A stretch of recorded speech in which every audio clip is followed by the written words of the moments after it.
Welcome to the Pipeline Online Podcast. In this episode, we have Greg Rickford. He's the Ontario Minister responsible for the Ring of Fire development. That is a massive critical minerals development in Northern Ontario that just seems to have a hell of a time getting off the ground. If it does, it'll be transformational for Canada and for Ontario. If any of this sounds familiar, think oil and gas. Hi, ladies and gentlemen. This is Brian Zinchuk, and we've got Bronwyn Eyre here. We're going to be talking pretty quick here because we have Mr. Greg Rickford from Ontario joining us. I'll ask you to introduce yourself here, but just start off with, you handle the Ring of Fire development. So can you tell us a little bit about yourself and what your main project file is? Sure. So I'm the Minister of Indigenous Affairs, First Nations Economic Reconciliation, and I'm also the Minister responsible for the Ring of Fire's community and economic development and partnerships, which I'm happy to unpack today. But first, I got to say that I'm pleased to be here with my favorite all-time, Bronwyn. And Brian, it's nice to join you. Thank you for your work. So I just want to show folks here a little bit about what we're talking about here. First of all, this is your riding, which is Kenora Rainy River. That's right. And then here's the maps for the Ring of Fire. So this is, if you look at the top left there, you'll see it's really smack dab in the middle of Northern Ontario, where they have rocks and trees and rocks. And water. And water. You know the song, Arrogant Worms. This is a closer map of the development. And then this here shows some of the, look at all the little X's. Those are the mineral claims. And this is a little bit of the geology. So I'll pull these up as we're talking. If you want to bring in or mention any of them, Minister, you're welcome to. But so it's really for most of us, we would consider it the absolute middle of nowhere. Like in Saskatchewan, it would be the equivalent of being up west of Reindeer Lake, as an example, for the geography. Yeah. Well, I just want to be sensitive to that moniker. It's in the central part of the far north, also known as Nan Territory and Treaty 9 and some of Treaty 5. So just respectfully, this is probably one of the most pristine carbon sinks in the world. And it also has obviously tremendous potential for responsible resource development that comes in the form of what I would describe as an exquisite, quantitatively and qualitatively, supply of critical minerals, somewhere in the order of 250 years plus by all estimations, depending on which particular deposits you're talking about in the Ring of Fire. So just to round that out with a little bit of context. Sorry, what is the Ring of Fire? So first, the Ring of Fire is obviously an area identified a couple of decades ago for mineral capacity profile, if you will, and in the process, obviously, of prospecting. Several discoveries were made. Obviously, Eagle's Nest, you can see there, is a primary site. These are often analyzed with state-of-the-art technology that shows and includes where the closest surface points are for some of these mines, for some of these minerals. But the claim profile that you showed earlier actually has several, not just critical minerals, but also base metal claims and capacity. If you just stick with that map for a second, you'll really see that just down in the far southern part of it, which is still quite north, it's a little town called Geraldton, or Greenstone as it's called now. And they actually have one of the largest open pit gold mines in the world. So that whole area obviously is very rich in mineral deposits, a profile that goes beyond critical minerals, but also includes some really healthy base metal profile as well. So crucial for for the critical minerals discussion that we're having, Minister, and it's lovely to see you in the country, and certainly critical minerals top of mind, and more than a representative microcosm of the major project or projects of national significance, a discussion that we're also having in the country right now. So, and your Premier, and I know Premier Smith this morning making an announcement around memorandum of agreement or understanding around working closely together on transformative projects and so on, between those two provinces within the country. So the Ring of Fire, obviously, if we're talking about major projects and projects of national significance, you certainly would agree, Ontario would certainly agree that it constitutes one. Where do we go from here, and where is the discussion at in terms of putting it on the map as part of Bill C-5, the federal bill, and really driving it forward as a major project on the top of the list?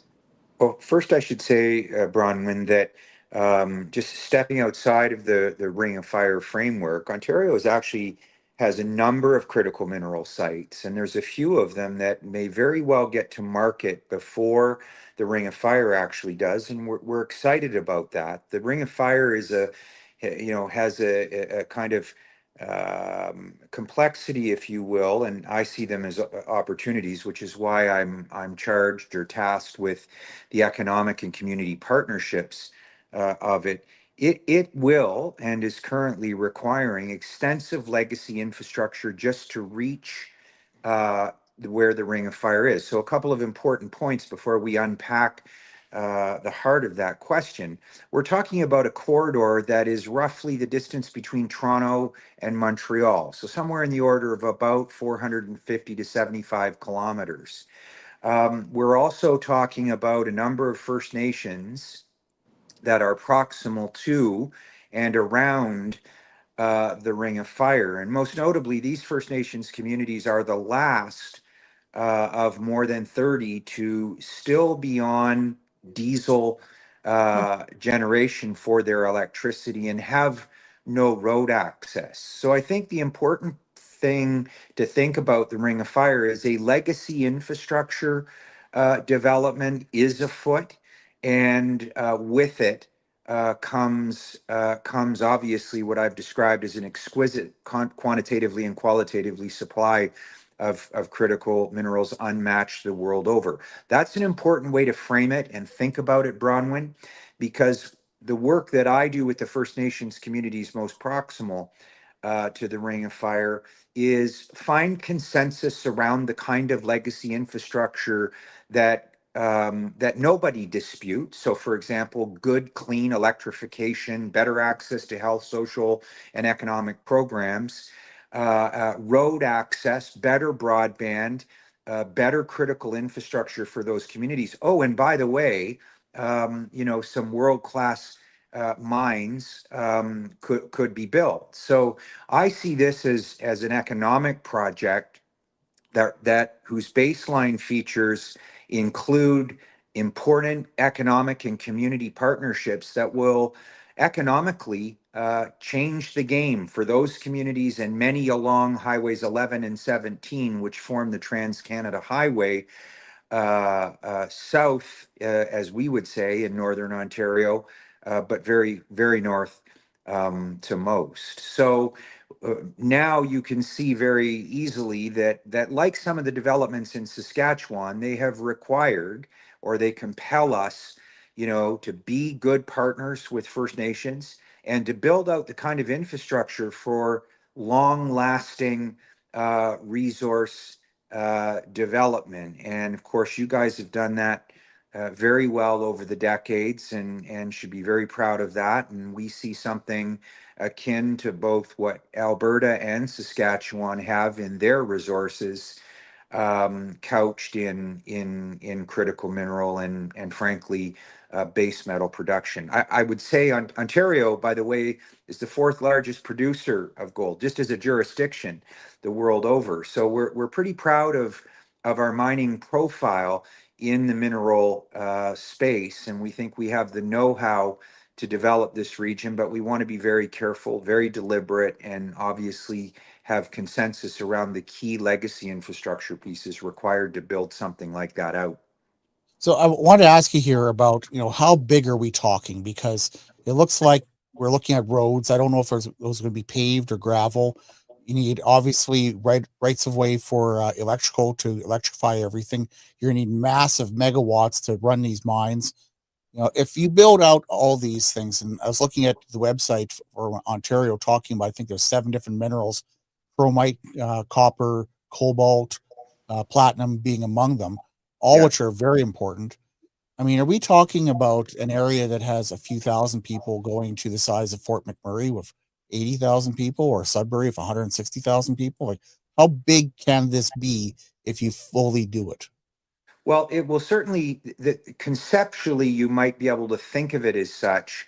I don't believe that in modern times, places like Fort McMurray have proved to be the model by which we would advance this. If you take a look at the oil sands over the course of time, and I was Canada's federal minister, what we arrived at, and this is particularly true in a post COVID world, that a lot of the human resources required to support the infrastructure, which we hope will be a very local workforce, and perhaps very majorly populated by First Nations.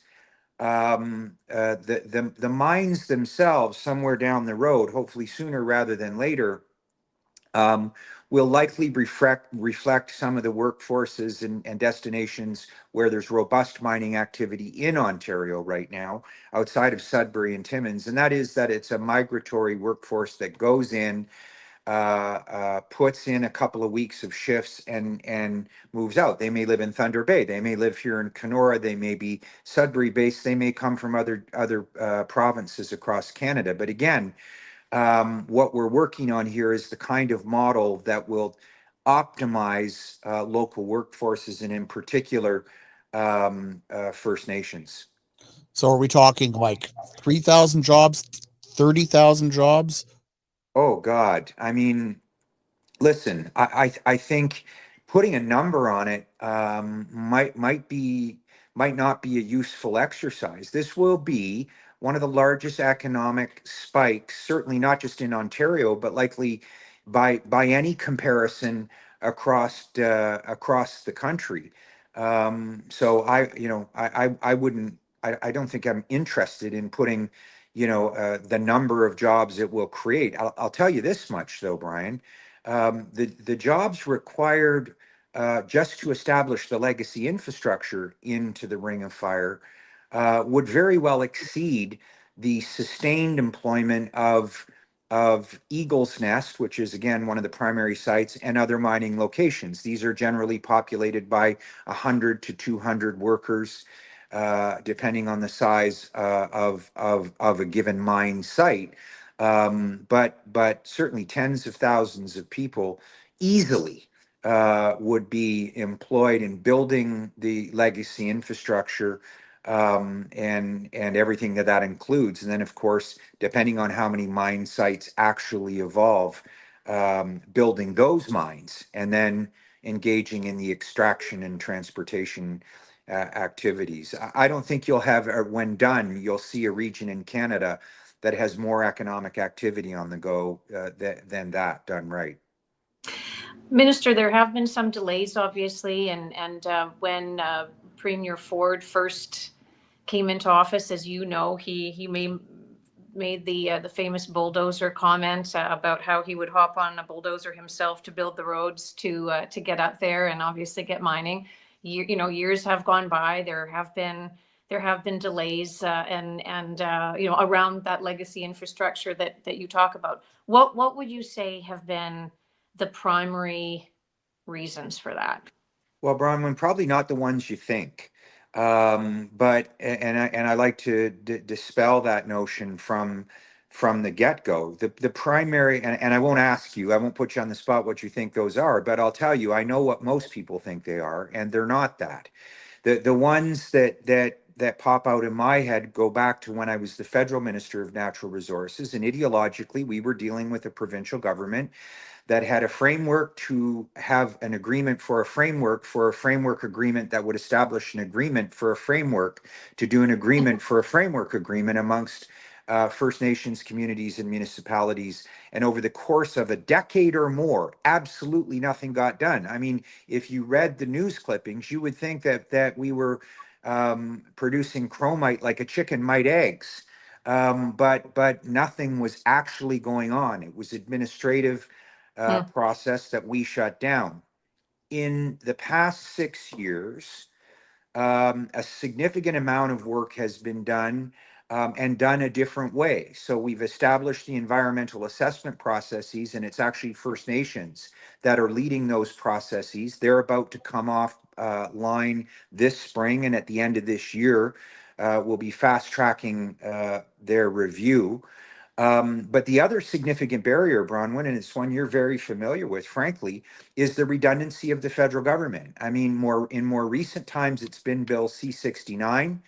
I thought we had it straightened out in 2012 when I was the Minister of Natural Resources, and we had eliminated redundancies as between jurisdictions, in particular as between the federal and provincial governments.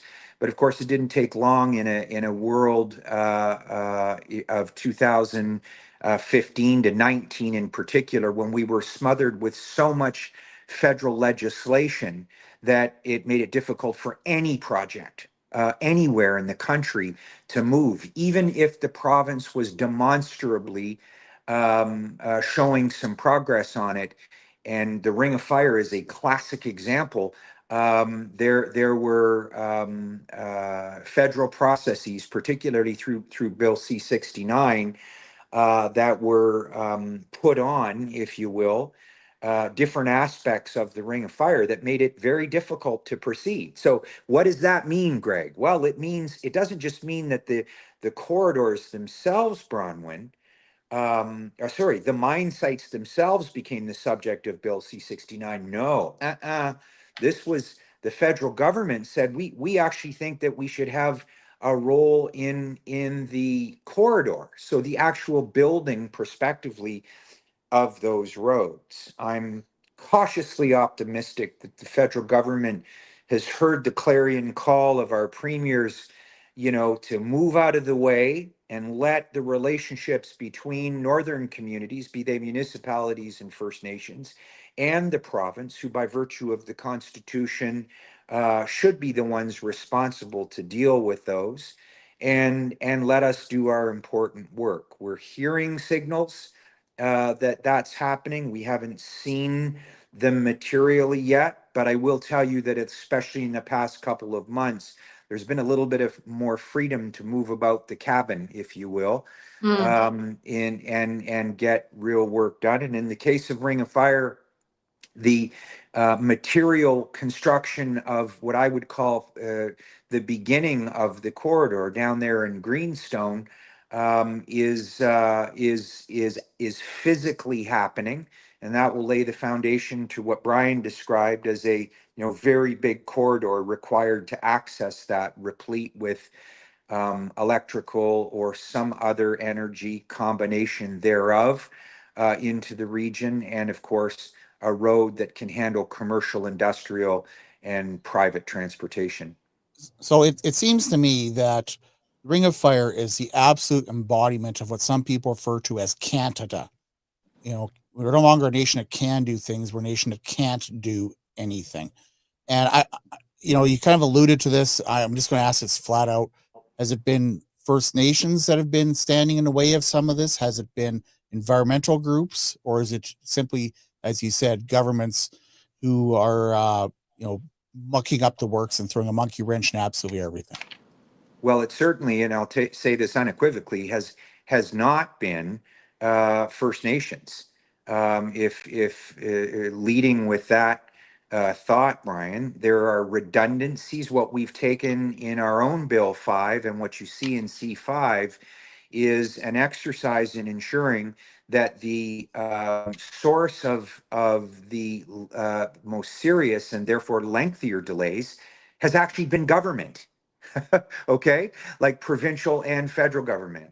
Well, and Obviously, the premier said this morning. obviously environmentalists play a role in that, but they're never seen or never heard. So we're, they show themselves in mysterious ways. One might frame it, and there's no doubt in my mind that they've been, underpinning some of the pièces de résistance for things like the Ring of Fire and things that other jurisdictions in Canada are used to. But governments, I think now, and the federal government through their bill C5, you could think of it as a "let's get out of our own way" bill, and So I let partners, let provinces and communities, especially First Nations communities, with respect to Ring of Fire, do their important work and start building.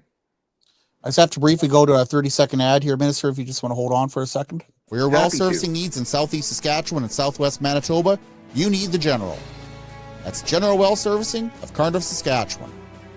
They've got a fleet of double, triple rigs, pressure vessels, and lighting rentals ready to serve you.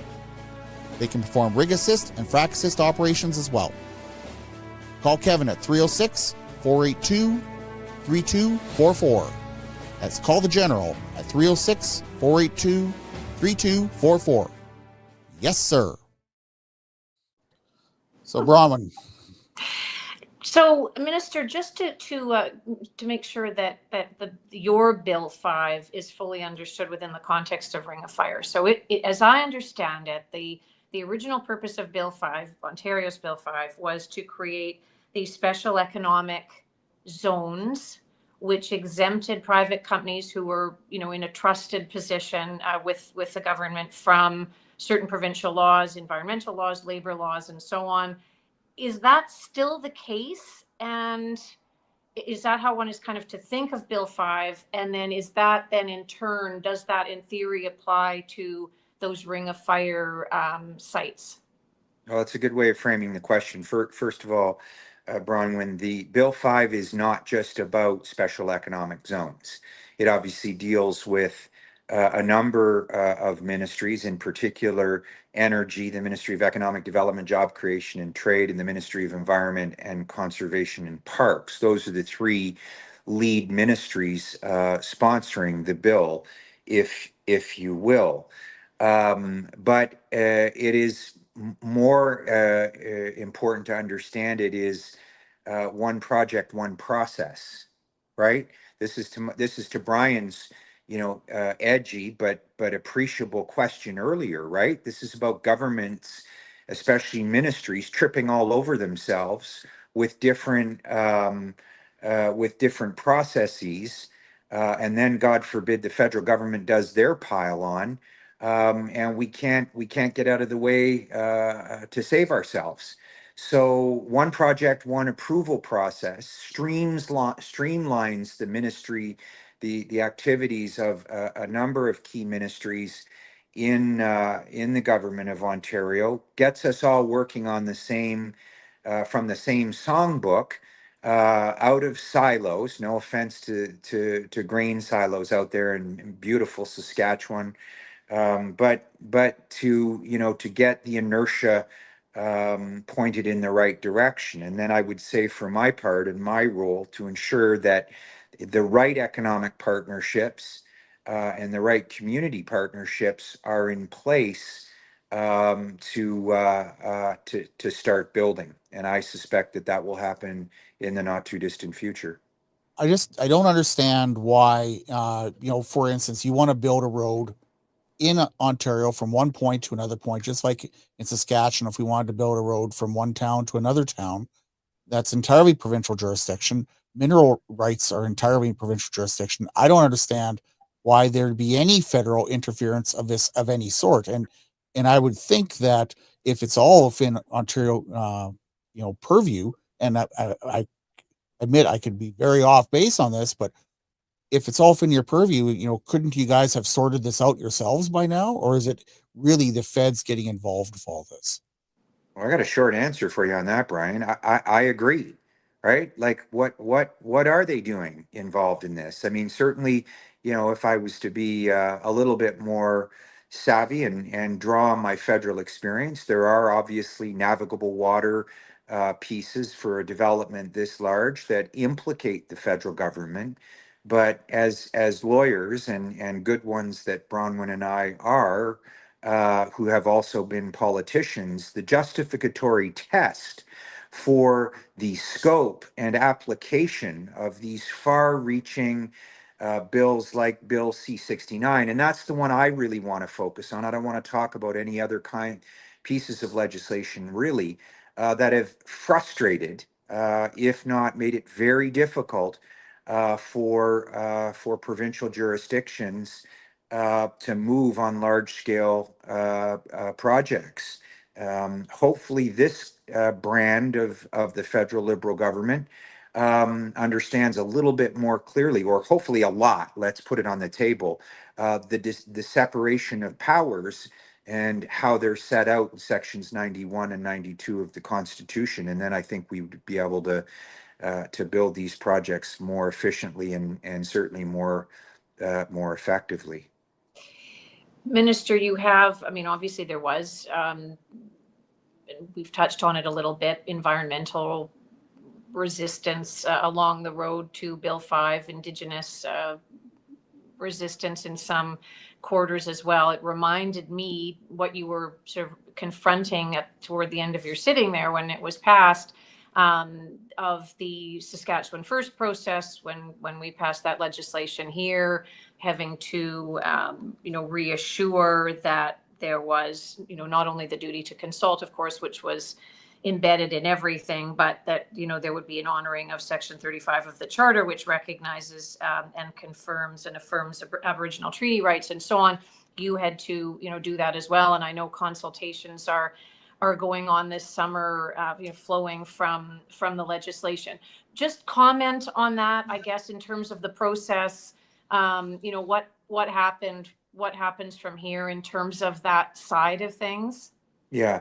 Well, look, Bronwyn, I mean, you followed the story obviously very closely. We're good friends, and you were a source of wise counsel when we were navigating this, and I appreciate you so much. But we followed the letter of the law. I mean, Mikisew First Nation sets out clearly from the Supreme Court of Canada that provinces or any government, for that matter, provincial or federal, I should say, can develop legislation as a government, as a cabinet, and put it to the legislature. Obviously, committees, God, as you know, are not places for consultation, but rather engagement from the political opposition, which is a meaningful and important part of the process, and witnesses who are not political. That's all fair game.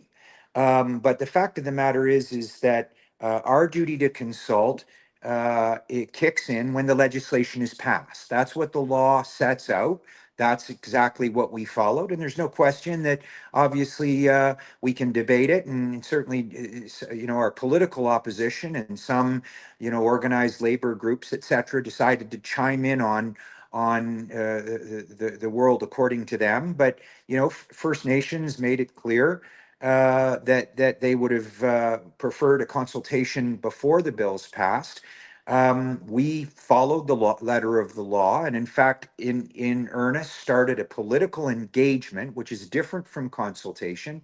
And we're going to take the additional steps, Bronwyn, of actually consulting on Bill 5 with First Nations in Ontario. In addition to the duty to consult that's very technical, set out by law when you actually go to implement the bill in any part of the province. So in that way, you can think of Bill 5 as a law, not necessarily the law. The distinction is important. Us taking the careful steps and deliberate steps to consult now with First Nations on it, we will take their feedback. But any efforts to actually implement Bill 5 will require, to your point earlier, the duty to consult, and obviously the considerations for Section 35 rights as they're set out in the Charter. I just I wanted can to, tell you, Bronwyn, right now that despite what you've seen and heard in the media, I have met with a number of First Nations leaders who, yes, had little bit or a little bit more concern about how they think it should have been rolled out. But when we actually politically engage them, many of the leaders have come quietly and curiously with a very positive positive frame of mind, saying how might this work for us. And I'm very encouraged by that, and the application of things, as you mentioned earlier, special economic zones, etc., have as much to do with other parts of the province as they do the Ring of Fire, for example. I understand, Minister, you have to go in a few minutes, so we're going to try to keep Oh, this short. I've got some more time, friends. Yeah, no, this is good. So there's a few things that in a broader context, because I think this is why Bronwyn and I wanted to talk about this, is that, how the difficulties you're having in Ontario and how this applies to the rest of the country. Your premier today was on stage. I was caught most of it with Premier Smith, and they're talking about pipelines through Northern Ontario because, uh, you know, Gretchen Whitmer in Michigan wants to cut off Line 5. Yeah. And Have then there fun was with also that, Gretchen. Yeah. there was also several mentions of a port on James Bay, and I have to think if you're going to do that, that's very obviously going to be tied to the developments on Ring of Fire, because why else would you want a port on James Bay? So, can you talk about uh, the broader context of if we want to do not just this thing but all these other things, how it's tied together? That if we can't, as your premier said, no one will build a mine if it takes 15 years to get to yes. How are we going to do these pipelines? How are we going to do a port? And where would this port be? Okay, so first of all, as I've reminded the premier and my cabinet colleagues, and it's been well received because it's proof. We have proof when we do it right. So when we came into power in 2018, we moved four mining opportunities across critical milestones in unprecedented time. Two of them were literally sitting on a bookshelf collecting dust, and they are now in extraction activities. Okay, Cote Gold and Greenstone Gold, and we did that the right way. We built out the legacy infrastructure required to support it in full partnership with the First Nations. The private mining companies went beyond impact benefit agreements. That's all way in the past, man. You got to get with the times and get with community and economic partnerships. And now those First Nations communities in both mines are full partners in the business activities of mining, service, and extraction. So way to go to those two projects. So when this is done right, it's not 15 years, but it still takes a hell of a long time to get these. And the premier's absolutely right. It takes too long. So we need to get out of our way, because right now what you're seeing across the country is obviously a desire to build big in the face of a political tyrant, otherwise known as President Trump. So, my friend Wab Canoe, the amazing premier next to me, right next to me, literally out here in Kenora, because I only live 45 minutes from the Manitoba border. I live closer to Saskatoon than I do Sudbury. There's a lot of big projects we're talking about. They're looking at a Churchill port. Obviously, that serves the interests of the more westerly provinces. The James Bay region would contemplate enormous activity in northeastern Ontario and could conceivably consider the Ring of Fire. But here's the important thing before we get to talking about ports, and that is that in the face of the geopolitical circumstances the world over right now, our comparators are China, obviously, and Russia. Ontario is bent on doing this itself, right? The Ring of Fire corridor could lead right down to Red Rock, in right there along the First Nations. It's First Nations community right there along the Trans Canada, where they have rail spur, water port there that you'd have to go lower, Brian, to bring in Lake Superior there. Sorry, I The don't have Great anything broader Gitchagumi. than that. Yeah, I know you don't there, but No. Matt will try to help you out with that in real time. But obviously, to process as much of these minerals as we possibly can, not just for the benefit of economic activity, not just to serve up the world its greatest environmental policy a sub-sovereign government could ever do through delivering processed critical minerals responsibly with partners in First Nations, environmentally safe, the best labor standards the world over, et voila. You know, you have an opportunity that when people, leaders around the world go shopping for their critical minerals, they're likely to pass by aisle China and aisle Russia and drive their cart up Ontario way. We'd like that. We just want to make sure it's done right on every conceivable front. I just want to pull up something here regarding the port thing because that really caught my eye because of exports for both oil and for critical minerals. This is a graphic showing the ice on James Bay and Hudson Bay over the course of a year, and we've got 5 to 7 months of ice where it is just jam packed, and there's no way you can do that unless you have these. And this is one of the ones that was just announced a few months ago by the federal government. And we're only building 2 of them. And that was before any developments on Hudson Bay or James Bay. And they're $3.5 billion a piece. And we would need to access either Port Nelson or a new James Bay port or anything like that. We would need probably 4 to 6 or more in addition to the 2 we've just ordered at $3 billion a crack. Maybe we can order them from Korea for half that price, but I mean, is any consideration of that going into all this other development? Well, first of all, you know, I can't criticize the federal government on the divisions of power and then insert myself into the divisions of power. Ocean-going vessels obviously are a matter for the federal government, and to the extent that they have an interest in aligning with any jurisdiction, including and most notably Manitoba and Ontario, we would need their full partnership, and it would include, I suppose, capital purchases like the ones that you just showed. Our responsibility here, certainly as a Tory pragmatist, if you will, is to set the foundation for the critical legacy infrastructure required to access these mines. And the first and most important step is what I've called through both my chapters of my political careers, the corridor to prosperity. And that is an access that supports electrification or responsible energy sources to those prospective mine sites, the First Nations communities surrounding them who are currently without, and even the ones to the farther south, it remains very brittle, and provide the capacity vis-a-vis a road that or a corridor that could support potentially rail, but as a top priority, commercial, industrial, and obviously private transportation, because all of those communities are landlocked.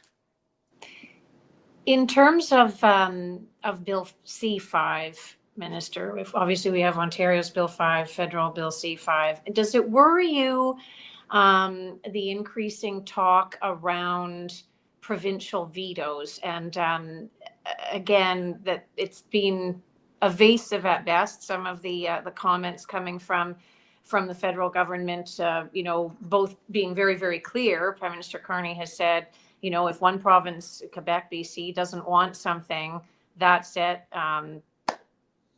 We won't impose it. You know, but alternatively, there have been some hedgier comments with senators, for example, Minister LeBlanc and others in recent weeks. Does that concern you in terms of not only, I guess, a project such as Ring of Fire, but all which, as you've outlined, can be seen very strictly within the Ontario silo. But when you start getting into all the interprovincial elements of any of this, rail, ports, what have you, what do you make of those comments and that sort of take on Bill C5? Well, look, I share the prevailing skepticism, or at best, cautious optimism. But all I can think about, frankly, Bronwyn, and I just literally came from the pool before this podcast where I swam a robust mile with different techniques.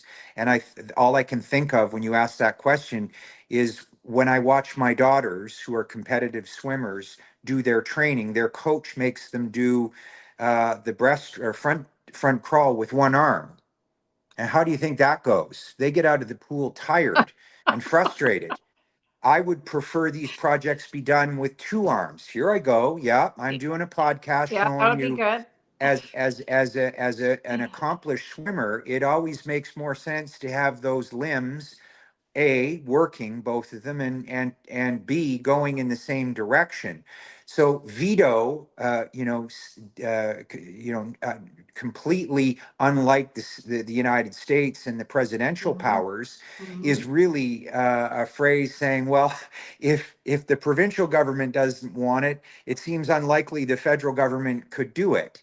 That would be your first signal that they have an understanding of the separations of powers as you and I understood them in our early days in law school, and then decades thereafter in both private practice and political practice, to be something that we should pay attention. I'm being anecdotal here, Bronwyn. You know how I operate, but at the end of the day, I think what's happened here is the federal government has said, okay, we let's get an inventory of these major projects, these big ideas that can really turn into big projects and meaningful economic partnerships and prosperity, and move the dial to a far more independent country, certainly from the United States, but separate itself as something that can deliver the world over, is really what's being talked about. And for that to work, you need First Nations, municipal, provincial, and federal governments.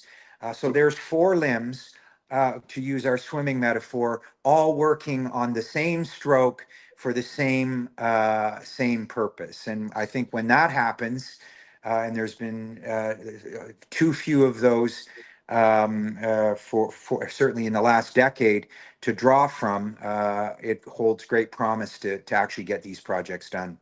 So, Minister, just my final question here, because I understand you have to go soon.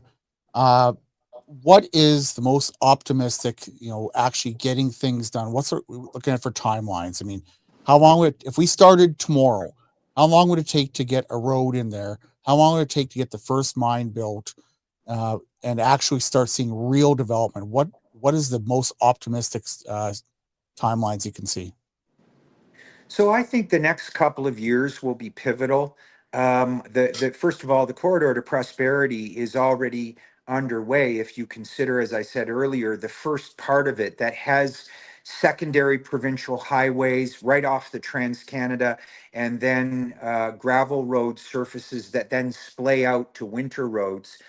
Brian, we are actively working on all of the, not just the engineering, but literally physically, the preparations for that, making sure that corridor, as a starting point, can handle the kind of volume and traffic to build that corridor out.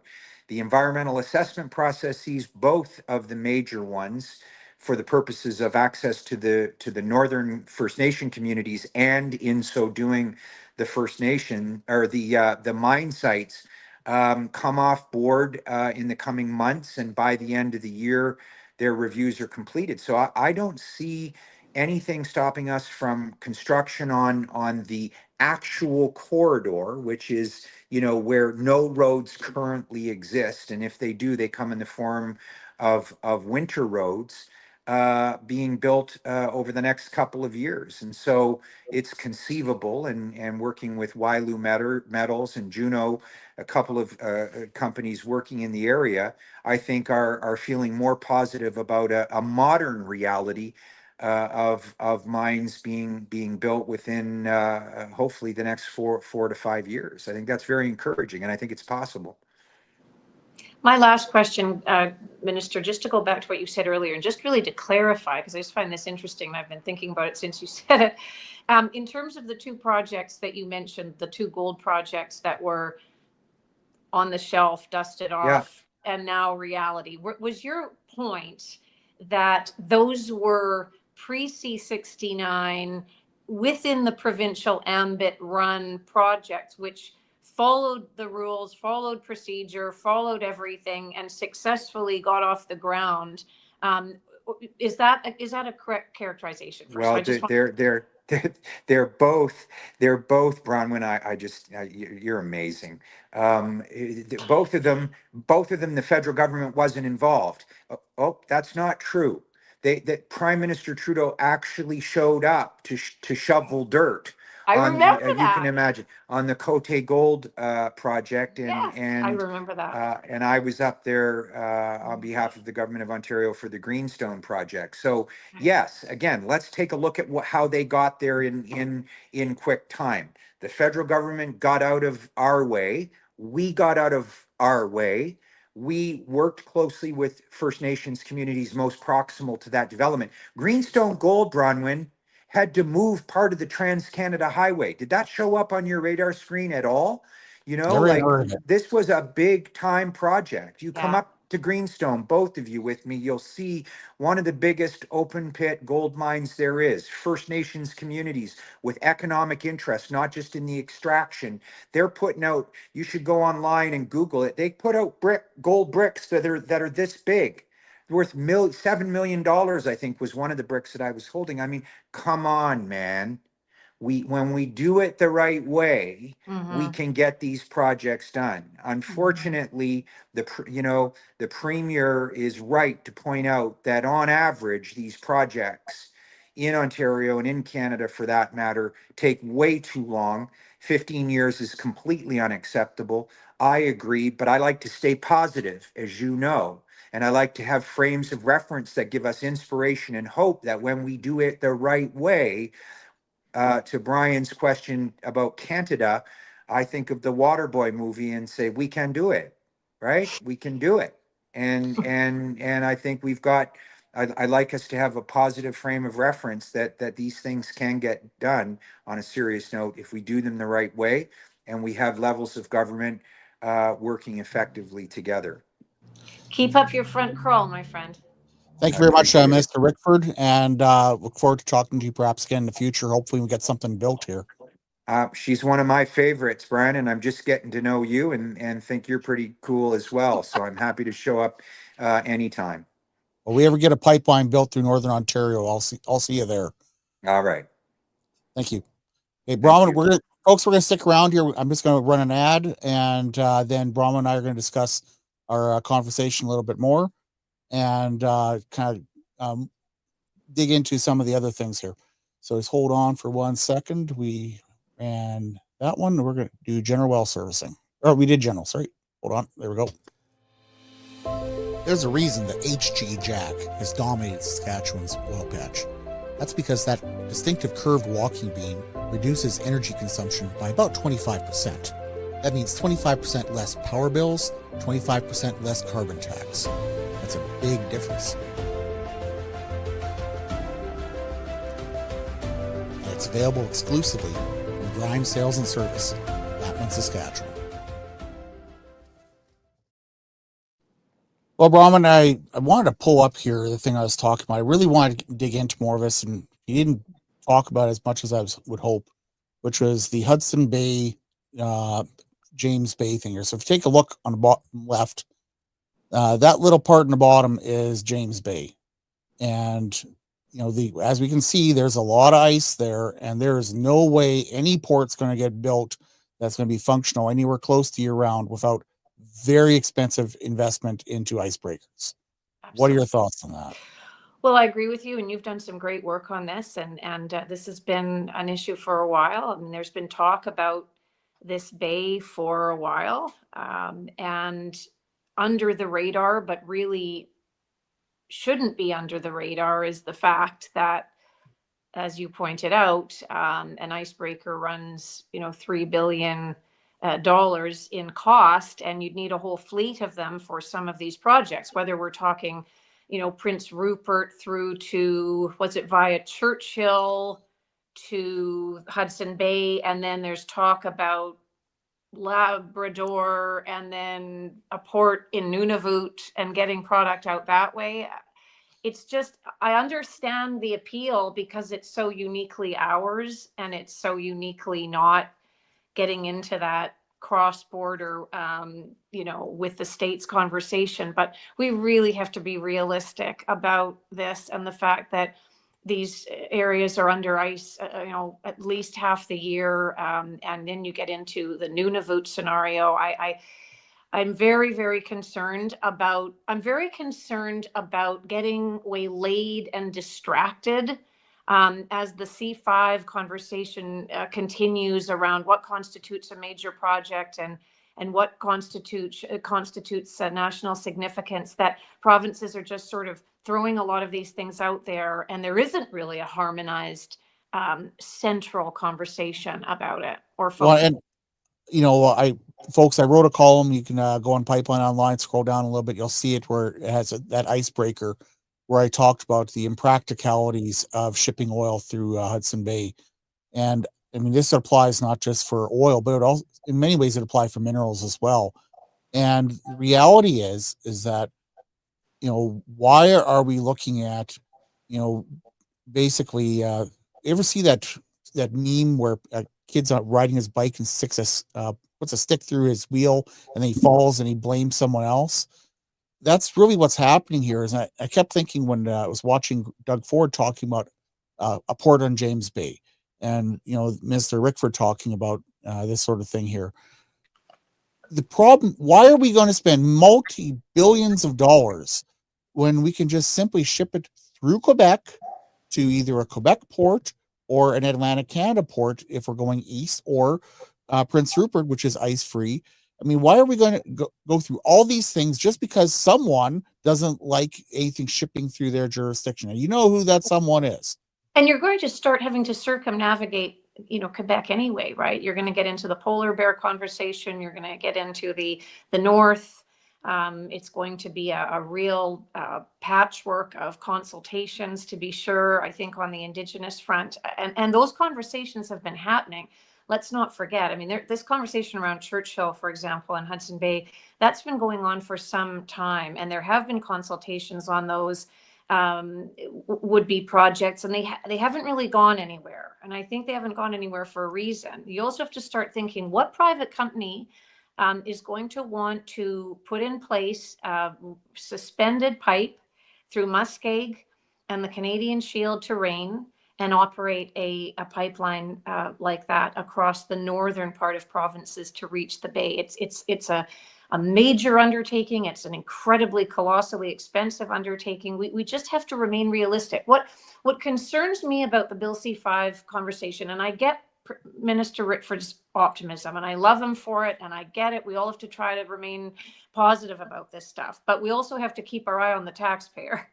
And he didn't really get into this, in fairness, on the ice, as you pointed out. But I just think with C5, what I'm worried about, I mean, the federal energy minister, Tim Hodgson, was quoted this morning as saying that he doesn't want to discuss major projects that are getting potential fast track approval until they're finalized.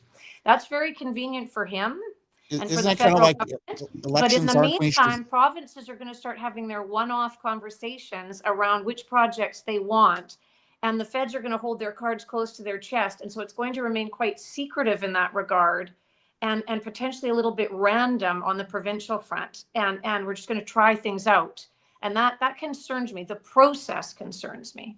Was it Kim Campbell that said something along the lines of elections are no place to have serious discussions? I mean, he's the minister. I mean, that's not how it might. Where did he work? Goldman Sachs. I'm sure that's great for Goldman Sachs. I mean, perfect for. They're not. He's a totally different beast. In this case, we need to know what sort of and we know what the projects are, right? We know what the projects are, Brian. We need to I mean, there's a reason why Energy East was a good project. There's a reason why Northern Gateway was a good project. Northern Gateway, you get that incredible first mover advantage to the Pacific to Asian markets. There was a reason why it was a good project. Energy East, similarly, intuitive, common sense, good project. And the pipe for Energy East is already in the ground. I don't get it. The pipe for Energy East through Ontario was already in the ground. They would reuse an existing pipe. I was talking to a friend of mine about this morning, about building through Northern Ontario. And the reality is that we haven't built a pipeline through Northern Ontario since the 80s. And this friend who worked on TMX, he said, if you followed the current guidelines for CER and everything else, is basically impossible to build that pipeline, build another pipeline through Northern Ontario.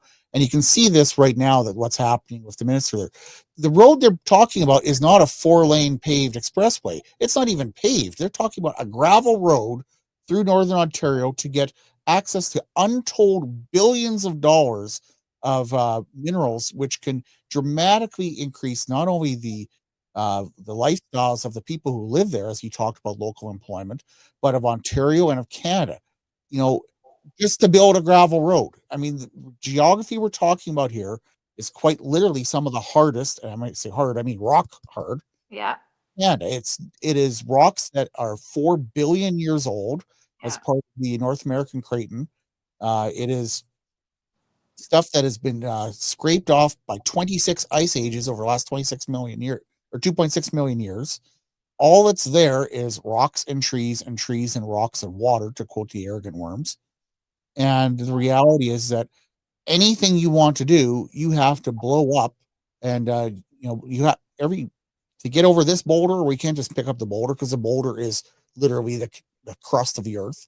You have to blast through everything. So every road, every pipeline, everything has to be blasted. It's not easy. It's not cheap. And I mean, he talked about, maybe in 5 years, and a lot of uncertainty in what he was saying.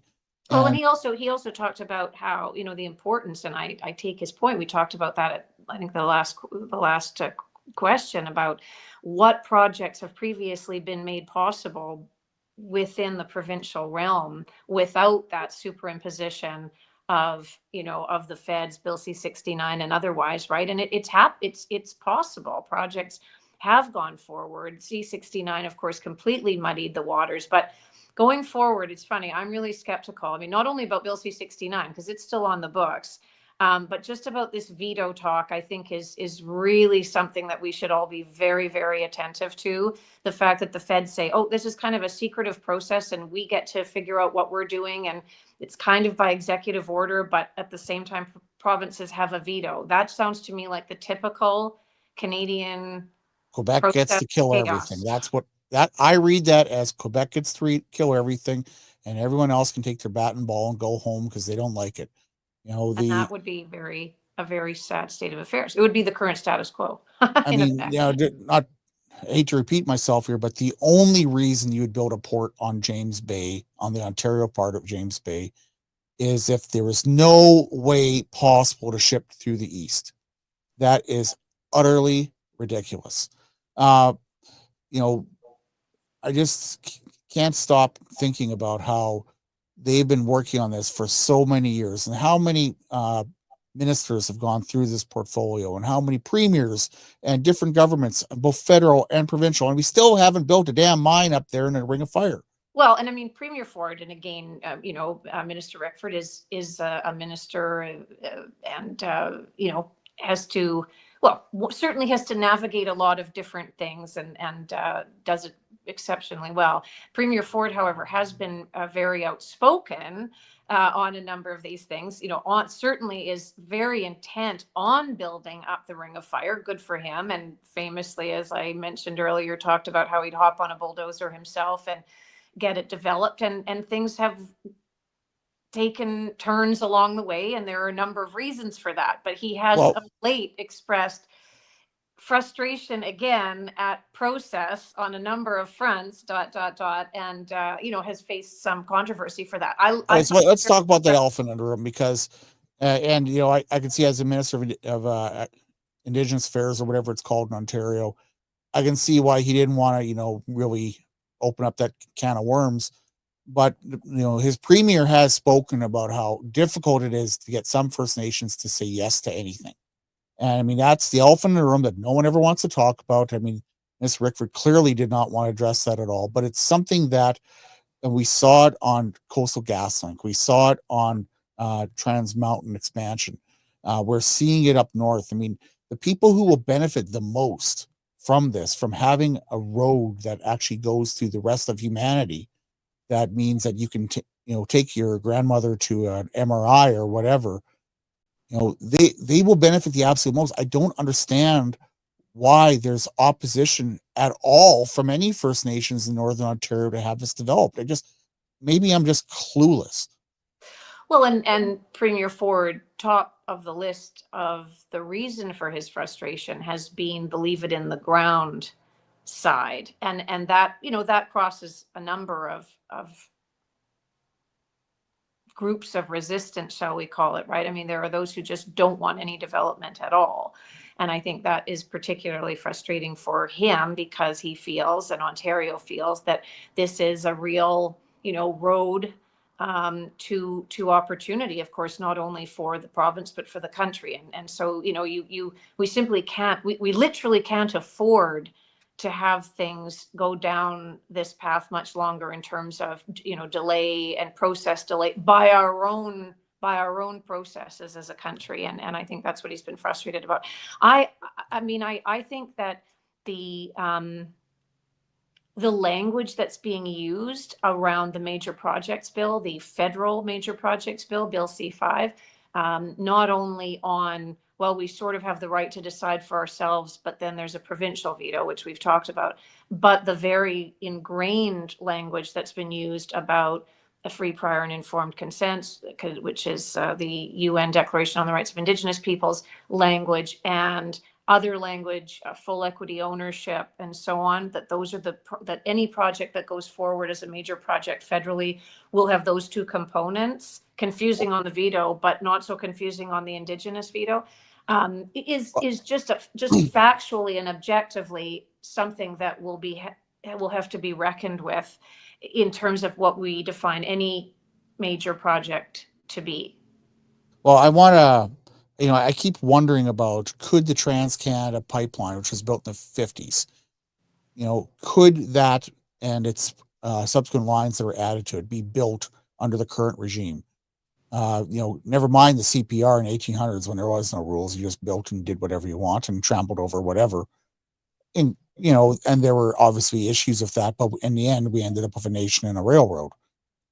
Could any of these things happen today? Could we actually build the nation building projects? And I listened to Minister Rickford, and honestly, at the end of it, I was thinking like, nope.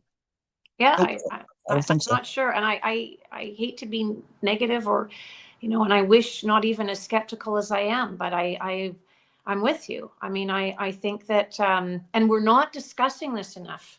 We're not really, no one is really asking enough what the mechanism of this major projects bill is going to be if, as I say, there are vetoes on two fronts and it's secretive.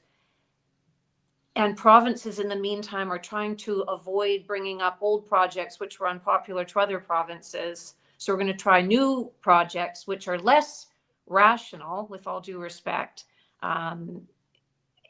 to get around those sensitivities. But there's no harmonizing of all the ideas, which is what it's actually ironically supposed to be and do. But we're going to figure it out and tell you later.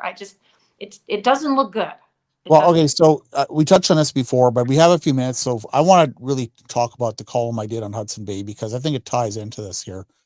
I'm going to pull up the graphic again. So when I say Hudson Bay, I'm referring to, if you look at the very top left, that would be Churchill. And just a little bit further south of that, that would be Port Nelson, which is not a port. It's on the Nelson River. It was an attempt 100 years ago to build an artificial island and have a rail causeway for a grain export port that they basically abandoned because it silted up so much and it just did not work out. That's why Churchill was developed instead. And then way at the bottom here, we're talking about something somewhere, which they won't say, on James Bay. So the thrust of my column is this. If and this is part of all the nation building projects you're talking about, Premier Moe and the other premiers from Western Canada were talking about building a pipeline to either the Hudson Bay, either Port Nelson or Churchill. The reality is that if we wanted to double oil production in Alberta and Saskatchewan, which both premiers have talked about in recent weeks, on June 16th, they talked about this Calgary. Any pipeline we talk about from henceforth has got to be in the scale of around 1 million barrels a day. So a 36-inch pipe is 830,000 barrels. A 42-inch pipe is 1.1 million barrels. So let's just use rough numbers, say 1 million barrels. And if you're not doing that, you might as well not even try. So if we added 1 million barrels of pipeline export capacity to Hudson Bay, you would have to, unless you're shipping it year-round, 7 days a week, because oil is produced 7 days a week, you would need to store it on the shores of Hudson Bay. Now, the problem with that is that we don't have any storage there, and there's actually very little storage in the entire Canadian energy system. The size of the the storage facility at Hardisty is 38 million barrels, and so that would be the equivalent of just 38 days. Honestly, the shipping season of Western Hudson Bay is around 5 months, 4 months to 5 months. Let's be generous and say it's 6 months. That would mean you need to store 182 million barrels of oil per day on the shores of Hudson Bay until either it opened up or you had ice, unless you had sufficient icebreakers. So let's say we've stored half a year's oil on it at 1 million barrels per day, which, by the way, is the size of building Cushing times 2 or Hardisty times 4.8 onshore. And then when your shipping season opens up around July 1st, we're going to ship the incoming oil of 1 million barrels a day plus the oil we stored of 1 million barrels a day. So now we're going to put 2 million barrels a day onto the global market. One thing I discovered in 17 years of writing about this is that the difference between a $40 barrel of oil and a $100 barrel of oil is 2 million barrels a day on a global market of 100 million barrels. So that means that unless we're using icebreakers, if we store up anything like that and dump 2 million barrels a day for 6 months, we will crater oil prices to next to nothing and not see any benefit at all. Well, So the only answer is either you build, and you need at least 4, probably 6 or more of these to run, from all the way around Quebec, around the northern tip of Labrador, for at least part of a year. You need the entire distance to ship anything out of Hudson Bay. And the reason we don't do it is because that's never been economical. Mm-hmm. Well, and for companies, I mean, let's think about for a moment the cost of doing business. There is a reason why Pacific markets are desirable.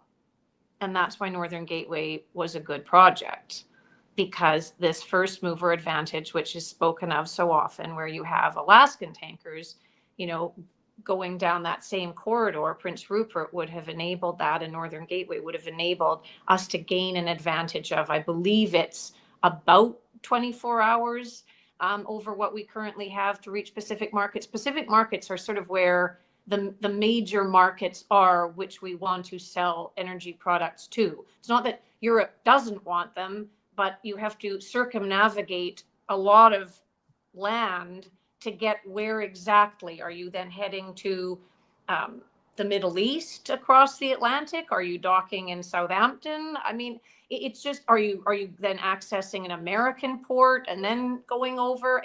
These are things which just simply aren't discussed. And it frustrates me. If you're going to put forward these things, then you have to talk about the nuts and bolts of them. You simply must. You have to say, well, we've got the icebreakers covered or figured that one out. This is how it's going to work, and we're going to send it over here. And the other thing that concerns me as part of this conversation is the talk about decarbonized barrels. So any talk of a pipeline, apparently, according to Mark Carney, and we know Alberta and Saskatchewan want a pipeline. We know Quebec and BC don't want a pipeline, and so that's where that veto conversation gets concerning. But we also know that the fact that we could have a provincial veto and nothing would go forward, so that's relevant. But if we have the talk about the only way you could have a pipeline is if it's decarbonized, we all have to be very clear what that means. That means that carbon capture and storage facility that would take CO2 from the oil sands in northern Alberta down to Cold Lake, Alberta, into some underground hub, aka, I'm sorry, science project. Multi-billions of dollars this would cost, which is why no one really wants to, well, certainly spend money on it, and why the oil sands companies keep holding out hope for federal money and have been for years, compromising their creds in the meantime, I might say. So if that's the quid pro quo, the grand bargain, which is what Premier Smith called it, for getting a pipeline built, whichever pipeline it is, that these oil sands are going to get this CO2 pipeline 400 kilometers long down to Cold Lake. Again, should we not be analyzing the impact on taxpayers? Should we not be analyzing the impact on the sector? Lots of things. Well, should we be advancing practical projects, which we kind of know are either in the ground or could be soon, or were once perceived as good projects by private companies, and not all this other stuff? The decarbonized barrel you're talking about is, the idea that you're going to capture CO2. And here's the flaw in that argument, is that our decarbonized barrel, as you say, is that we're just going to put it in the ground, kind of like Aquastor. We're not going to do anything with it. We have a product that is useful, that's valuable, that if we put it in the ground into an old oil field, such as in the Cold Lake area, use it for enhanced oil recovery, or Northwest Saskatchewan, for instance, which is not that far away from it at all, then we can extract more oil and use that CO2 to extend the life of old oil fields by decades, generations. You can, if you haven't bankrupted everyone in the process, is my point. I mean, yes, CO2 can be used for EOR, enhanced oil recovery. Absolutely it can. But the cost to build that pipeline down to Cold Lake is multi-billions of dollars, and everyone should be very clear about that. Well, we built a 200-mile pipeline from Beulah, North Dakota to the Weyburn unit, and that was 320 kilometers. So that's, that's not the worst thing. I mean, if you're doing it to extract more oil, go for it. If you're just doing it to make yourself feel good for a decarbonized oil, I mean, honest to God, is there any real purchaser who actually buys physical barrels on the market who cares what the label is stuck on, or that's going to run through their refinery? As far as I'm concerned, if it doesn't fit their refinery, they don't care what marketing they have on it. Especially increasingly. Yeah. I mean, we'll buy Russian oil because it runs through our refinery. What's the marketing label on that? It's conflict-free oil? No, it's not. We're using this to fund our war. Well, we'll buy it anyhow because we don't really care about how you market it, just as long as it keeps our people's vehicles going. We've kind of gone off a bit of a tangent here, but I love doing this sort of stuff here. Folks, we're just going to wrap up pretty soon. We've got 54 people online. If you have any comments, we can ask a couple questions here before we go. Otherwise, we're going to wrap it up here pretty quick. Folks that are listening, what do you think of this idea about the fact that Ontario has been trying mightily to build basically a mini Fort McMurray in a mineral section in Northern Ontario, and they're getting nowhere with it? Any thoughts on that, anyone? Crickets. Might take a minute for people to respond. Yeah, that's the thing about doing live here. I mean, I can't get over the thought about our conversation was really about Ring of Fire is the exemplification of Canada. And the only way I think that Western Canada can feel good about, staying in Canada for once, is that these things actually become real, that we can actually start doing things again. Yeah, and something like Bill C-5, which is supposed to be all about getting these things forward, isn't just spin. I don't appreciate it as a Canadian being told that things are going to move forward where they actually will not. We got Brian Crossman saying Bronwyn is correct. The only people never consulted is a taxpayer. We have a say and we need to pay for healthcare, etc. Absolutely. We can't start throwing projects around without really being stewards of the taxpayer with something such as the ice cutter discussion, for example. Well, folks, I think we're going to wrap it up there. Thank you very much for your time. And haven't got figured out exactly what we're doing next here, but we are working on it. Bronwyn's trying to get people from Hudson Bay or Churchill maybe to talk to us, and be looking at a Yeah. few other things as well. Eventually, we're going to be talking about some lithium. That was originally the plan here, but that may be a little bit later in the year. And there is a lot going on. So thank you very much for paying attention. And you can follow on Apple Podcasts. Just look up Pipeline Online. I'll go back through our catalog.